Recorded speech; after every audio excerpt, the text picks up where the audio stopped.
Hoje eu quero falar um pouquinho da situação do meu estado, o estado do Paraná. Na última quarta-feira, aliás, um dia bastante sugestivo, 1º de abril, o governador do Paraná, Beto Richa, consolidou mais uma grande injustiça com a população paranaense. Depois de ter passado toda a campanha eleitoral assegurando que as contas paranaenses estavam arrumadas, o governador Beto Richa, através de um tratoraço, desfez um grande pacto tributário promovido em 2008 pelo então governador Roberto Requião com todos os contribuintes do Paraná. Essa desfeita do pacto tributário aconteceu no final do ano passado e entrou em vigor exatamente agora, no dia 1º de abril. Lembremos que em 2008 foi realizada uma mini-reforma tributária no estado do Paraná, que reduziu impostos de bens de consumo em troca do aumento das alíquotas de gasolina. Era 26%, passou para 28%. E de energia elétrica, telecomunicações, que passaram, junto com bebidas alcoólicas e cigarros, de 27% para 29%. Me lembro a época que fiz críticas ao governador sobre a elevação da tributação sobre o combustível, sobre a energia elétrica e sobre as telecomunicações, que são essenciais para o desenvolvimento econômico. Pois agora, com todas as dificuldades que já apontávamos no ano passado para fechar as contas estaduais, o governo Beto Richa não apenas elevou as alíquotas que tinham sido reduzidas em 2008 em troca do aumento das alíquotas dos bens que aqui falei, telecomunicações, energia e combustível, como também ainda aumentou mais a alíquota do ICMS incidente sobre a própria gasolina, que foi de 28% para 29%. E é interessante porque quando se fala do aumento da gasolina, fica na conta do governo federal, que foi o reequilíbrio da CID. No entanto, esse impacto do ICMS sobre a gasolina no Estado é muito forte para o preço final ao contribuinte. Aliás, sobre o assunto, para que fique registrado aqui nos anais do Senado, eu quero ler um trecho da coluna Boletim, publicada ontem por Guido Orges no jornal Gazeta do Povo, jornal do meu estado, cujo título é Injustiça no ICMS. Entrou em vigor, na última semana, uma das maiores injustiças tributárias dos últimos tempos. Foi aqui no Paraná, diz o colunista, e nada tem a ver com o ajuste fiscal do governo federal. Eu vou ler de novo. E nada tem a ver com o ajuste fiscal do governo federal. Ao elevar o ICMS de milhares de produtos, o governador Beto Richa quebrou um trato entre Estado e contribuintes, feito em 2009. Na época, o ICMS desses produtos foi reduzido em troca de elevação no tributo de energia e combustíveis. O acordo foi desfeito. A alta do ICMS é diferente do que o governo federal fez até agora. A alta do ICMS é diferente do que o governo federal fez até agora.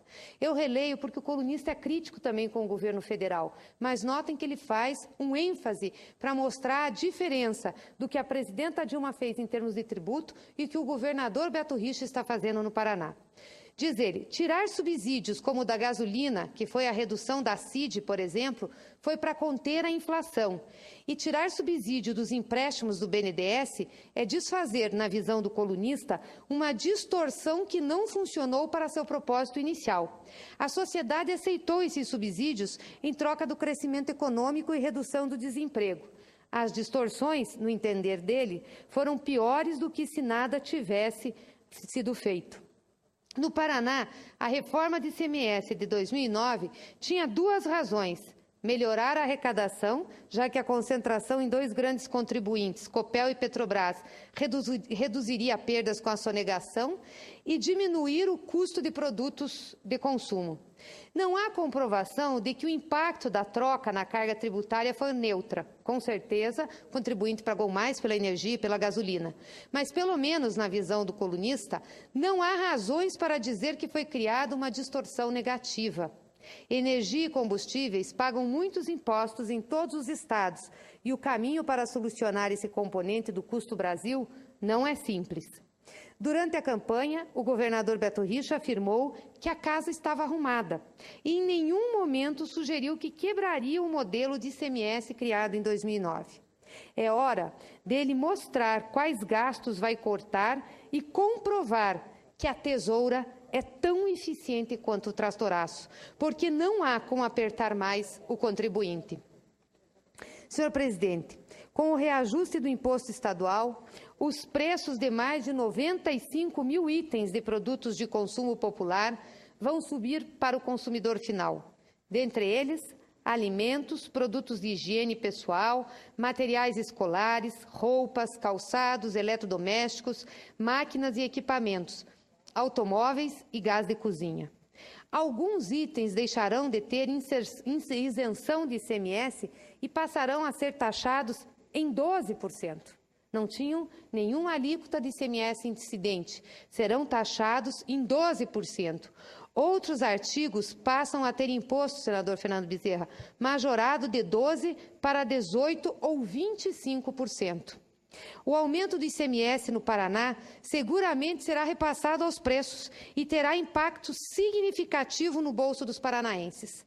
Fala-se na redução de cerca de 800 milhões no poder de compra da população em um ano.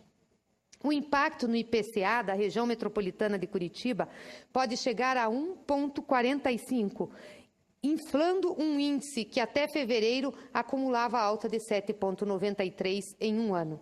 O peso do tributo estadual em itens como roupa, artigos de higiene pessoal, móveis e eletrodomésticos aumentou 50%. De qualquer forma, um aumento de 6 pontos percentuais é demasiadamente relevante. Dentro dos setores de comércio e distribuição, são raros os segmentos que conseguem chegar a uma margem de lucro de 6%. As empresas não têm como absorver essa alta do imposto. Segundo o Departamento Econômico da FIEP, os produtos com alíquota elevada de 12% para 18% vão ficar, em média, 7,32% mais caros. No caso da gasolina, cujo ICMS subiu de 28% para 29%, o efeito da alta do ICMS no preço é de quase 1,5%.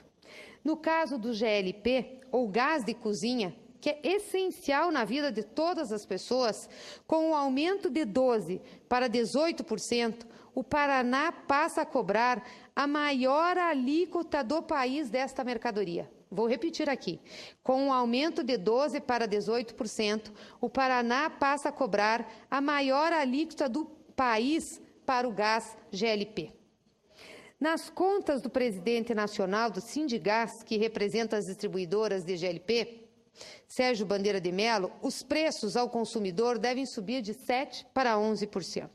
Até semana passada, o preço médio do botijão de 13 quilos era de R$ 39,80 em Curitiba e R$ 44,00 no resto do Paraná. Poderão chegar agora a R$ 44,00 em Curitiba e R$ 49,00 no restante do Paraná.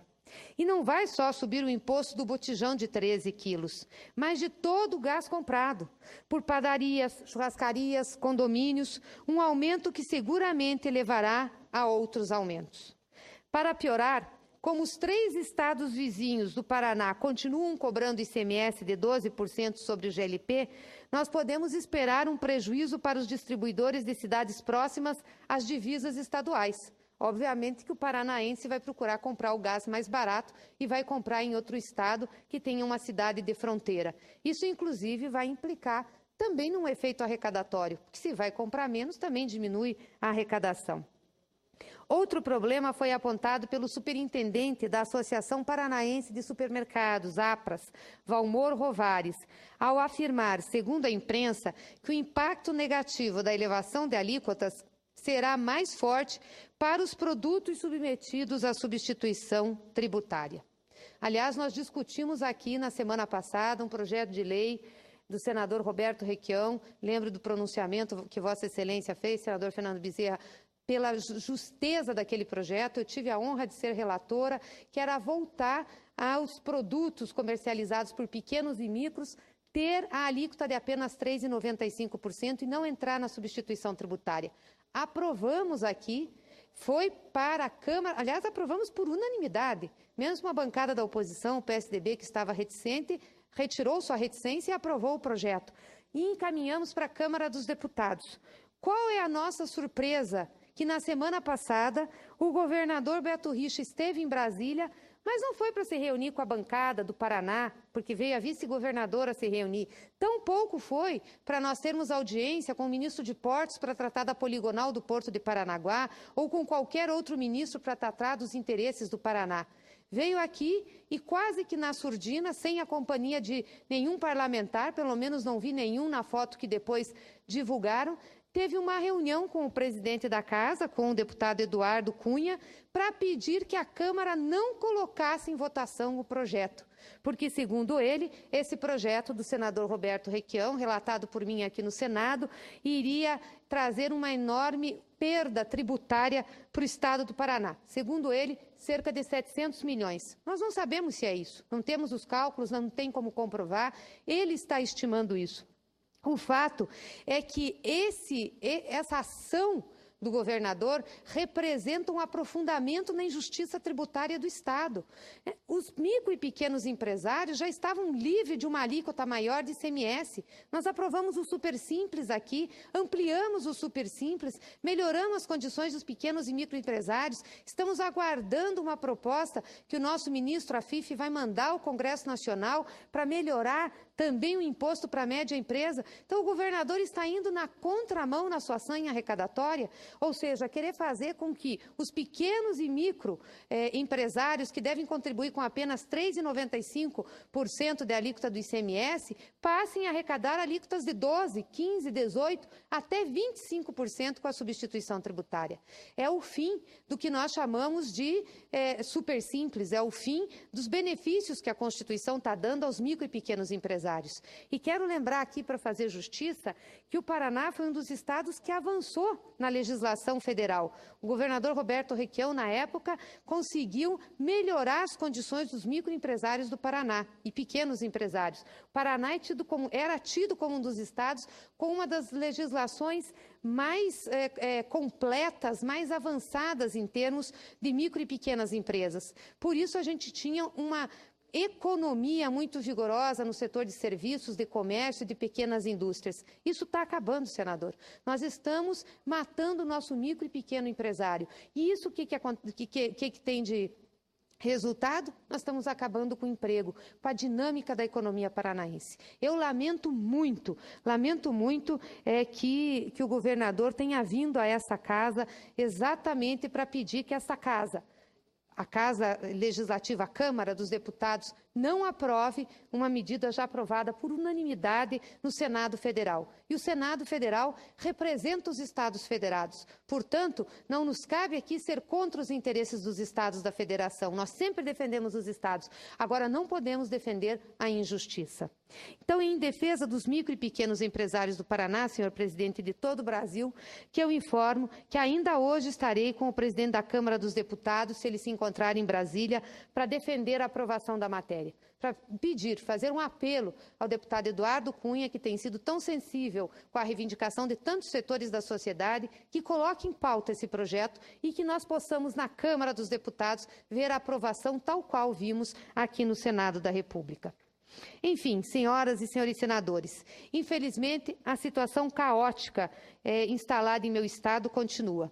A educação segue em crise no Paraná. Nós tivemos uma das maiores greves do setor da educação da história do nosso estado. Milhares, centenas de milhares foram à rua, não para reivindicar direito, foram à rua para impedir que o governador retirasse direitos já conquistados. E conseguiram reverter um tratoraço, que ao invés, senhor presidente, de cortar despesas que o governador deveria cortar, principalmente com terceirizados, de despesas de consultoria, que são enormes, de cargos comissionados, ele queria tirar direitos dos servidores e principalmente dos professores do Estado. O sindicato dos professores agora reclama que nos valores depositados dos pagamentos atrasados pelo governo do Estado foram feitos descontos indevidos. A categoria sustenta que o Executivo antecipou descontos que estavam sendo esperados somente para a folha de pagamento no final de abril. O sindicato afirma que, com os descontos, cerca de 400 professores não receberão dinheiro relativo às férias. Aliás, ele já tinha parcelado as férias do Estado. É uma coisa inusitada. Férias é direito do trabalhador, você sai de férias, recebe um terço. e ele parcelou esse terço de férias dos trabalhadores e dos servidores do Estado do Paraná. Policiais militares e bombeiros também não receberam quando deviam o terço de férias devido. Temos ainda a questão do IPVA 2015, em que, além dos problemas constitucionais envolvendo sua majoração, que nós já estamos questionando junto ao Supremo Tribunal Federal, o governador mudou o fato gerador de recolhimento do tributo, que deveria ser em janeiro, passou para abril e fez uma majoração também de 50% no ICMS. Há muita reclamação em relação ao valor venal dos automóveis, usado na base do cálculo do imposto. Em alguns casos, por exemplo, o valor é superior ao preço considerado no imposto do ano anterior. Ou seja, reajustou o preço do veículo, e nós sabemos que veículo você reajusta para trás, ou seja, ele perde valor de mercado e não ganha valor de mercado, o que vai contra a lógica que nós sabemos. São variados, portanto, os exemplos de descalabro administrativo e descontrole absoluto do atual governo paranaense. A situação fiscal do Estado demonstra enormes dificuldades e as ações que vêm sendo tomadas não apontam para qualquer solução no curto e no médio prazo. E não cabe mais, governador Beto Richa, dizer que a culpa é do governo federal, é da crise nacional. Mais que provado que a culpa é da sua administração, da sua ineficiência, da sua ineficácia. A forma como as coisas têm sido conduzidas no Paraná é um temor de que a irresponsabilidade do atual governo seja sentida negativamente por muitos anos na economia paranaense. Eu não tenho dúvidas que isso vai acontecer. Nós vamos ter um efeito negativo muito grande ainda na economia do nosso Estado em razão dessas medidas. Agradeço, senhor presidente, e antes de sair dessa tribuna, eu quero fazer uma saudação toda especial ao professor Renato Janine Ribeiro, que está hoje sendo empossado no Ministério da Educação.